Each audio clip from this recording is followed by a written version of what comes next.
Gimana saya dapat ide ini? Sejujurnya tiba-tiba aja dapat gitu. Waktu itu aku sedang merenung karena aku merasa kalau aku menganggap diriku queer kok juga kurang queer gitu. Tapi kalau dianggap cukup tipikal atau normal gitu juga nggak terlalu tipikal atau normal ya. Jadi waktu itu aku sedang merenung di depan kamar dan aku sedang memandang sebuah lemari peninggalan nenekku gitu, dan tiba-tiba aja tercetus gitu ide untuk membongkar isi lemari nenek ini dan bercerita tentang penelusuran atau pembongkaran memori tubuh, memori yang tersimpan di arsip atau benda-benda.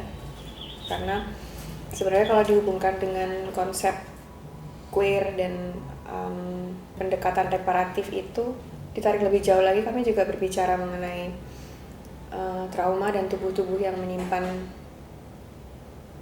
pengetahuan gitu.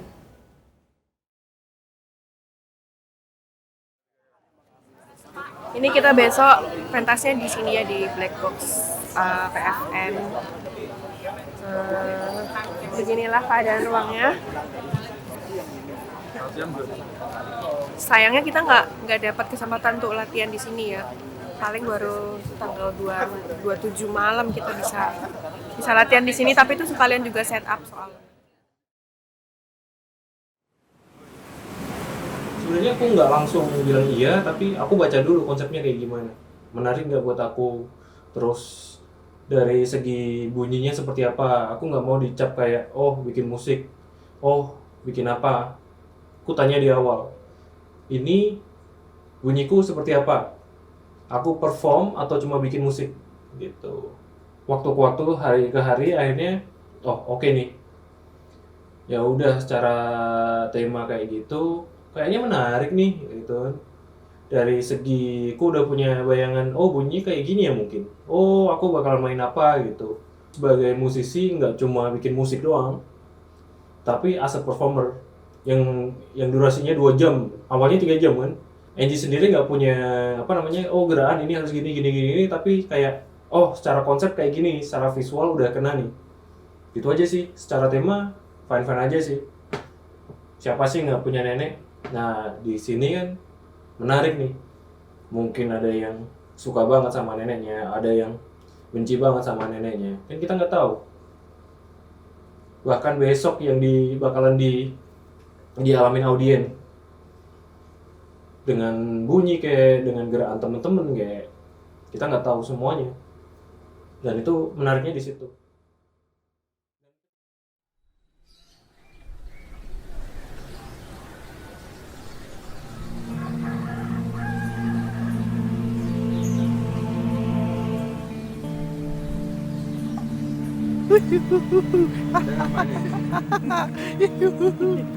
Agenda kita hunting barang antik buat properti dekor stage-nya Kak Enji Sekar.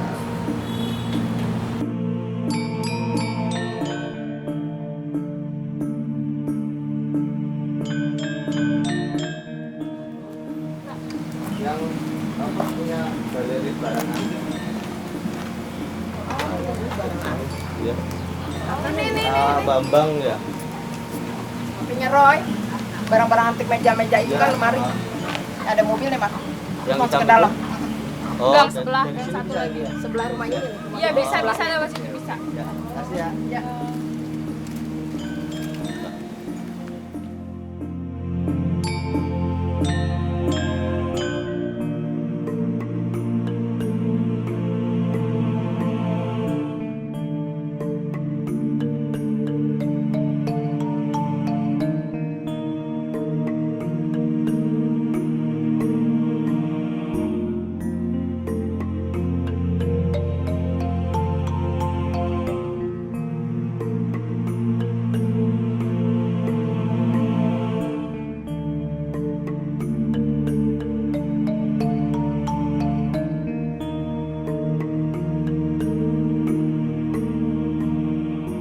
Konsep lemari nenek ya. Kalau dari saya melihat karya ini sebenarnya ini adalah sebuah karya yang menarik menurut saya.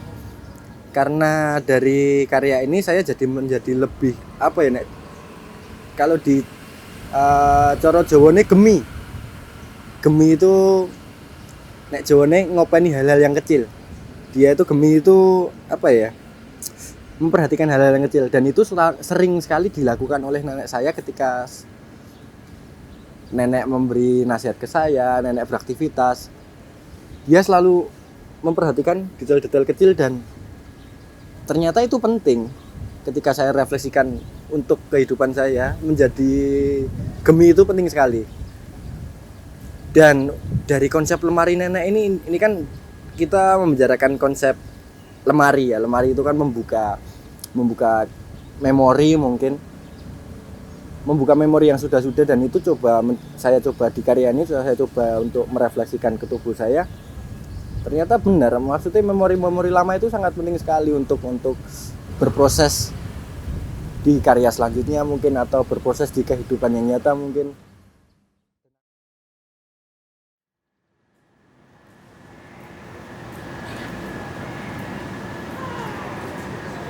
Tiba-tiba Enji ngoling buat, "Lun free nggak buat acara apa Enji?" gitu.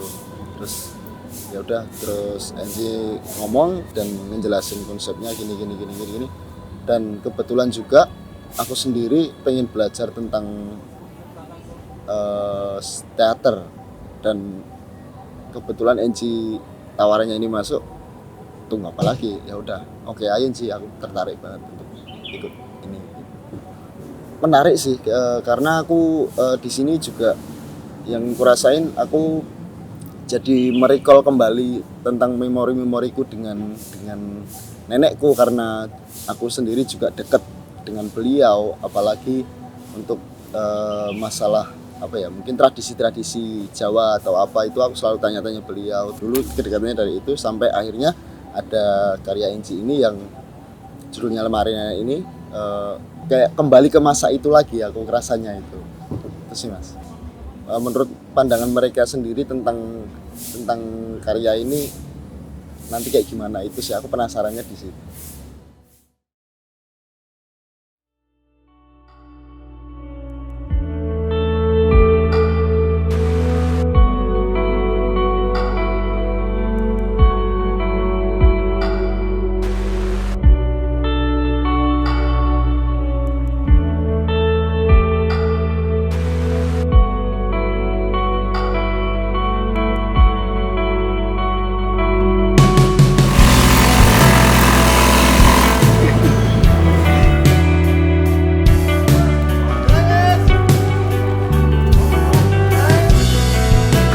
Tarsan ada, mereka bekerja di bawah Mas Kemens KKS.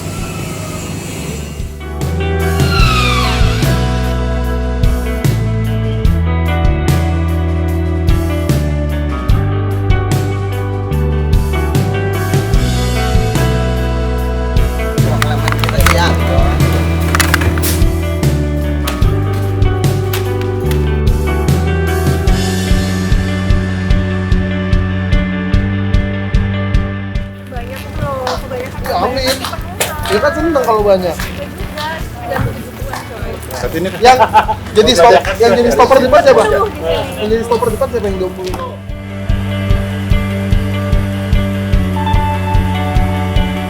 Tahu di mana nih? nyambut. Nanti di mana sih? Tempat di mana?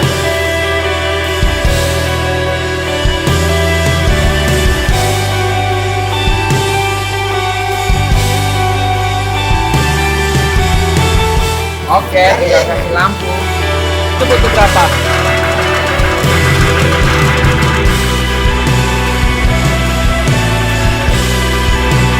Boleh dibersihin nggak sih? Cerminnya boleh dibersihin nggak sih? Apa lagi tuh?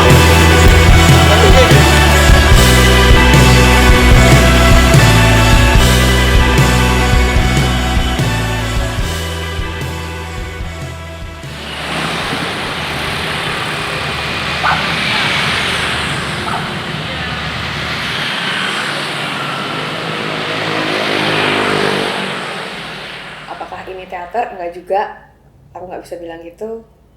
Koreografi ada koreografinya. Performance art aku juga kurang paham kalau mau dibilang performance art itu butuh apa aja. Cuman karena memang aku berangkatnya basisku itu dari tari sih, yang aku kenal dari kecil itu tari dan teater. Ya begini aja bentuknya, aku mau bikin museum yang dijadikan performance gitu, performatif museum kalau bahasa fasilitatorku.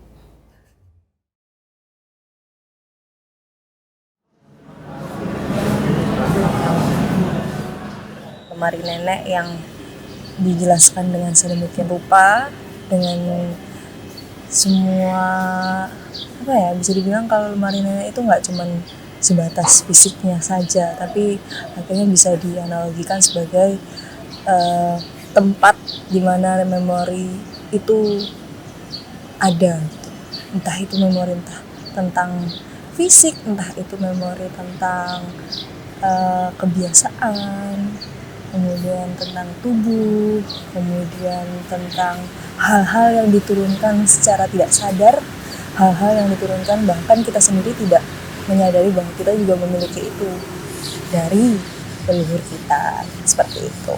Banyak hal yang menarik karena kita sendiri, setiap orang yang ada di dalam karya NG ini sendiri punya kenangan masing-masing, punya memori sendiri-sendiri terhadap neneknya. Seperti saya, mungkin saya tidak terlalu dekat dengan nenek saya, tapi akhirnya melalui karya ini saya bisa mencari tahu lebih lanjut lagi gimana sih sosok nenek saya ini gitu. Akhirnya saya punya alasan yang mengkoneksikan saya kepada ibu saya tentang sosok nenek saya ini.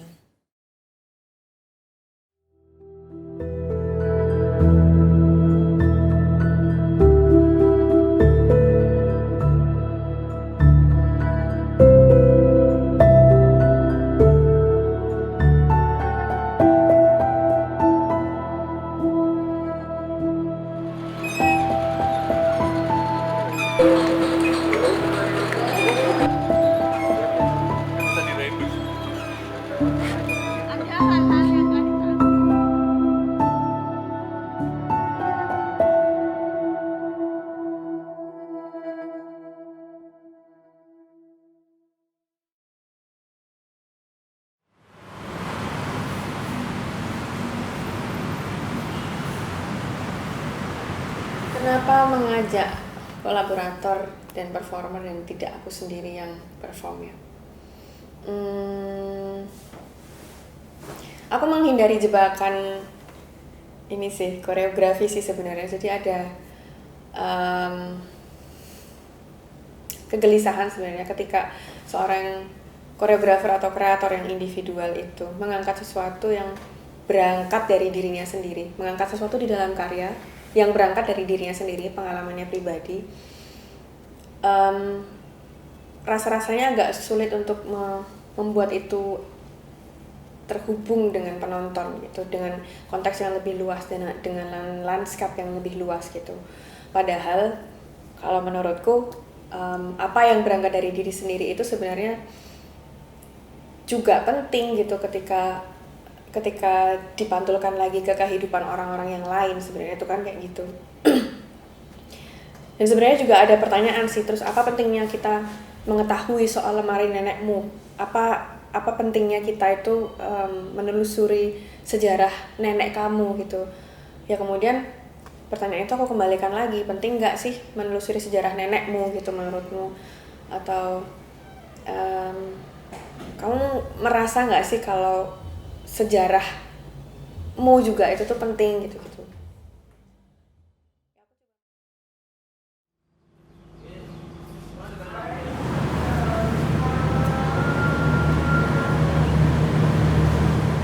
Lemari nenek. Jadi ini lebih ke pengalaman spiritualnya NG. Asik, berat banget ya. Wah, ini pengalaman sejarah NG dengan neneknya yang punya lemari banyak. Itu sih basic ide awalnya tentang mengulik lemari itu, dan akhirnya pengalaman memori yang lampau tentang mungkin karena dia base-nya tari or aktor, tubuh, pengalaman tubuh. Nah, yang jadi menarik adalah pengalaman tubuh sehari-hari yang kita pindahkan ke dalam panggung dengan bentukan seperti museum. Lemari Nenex nanti malam ini.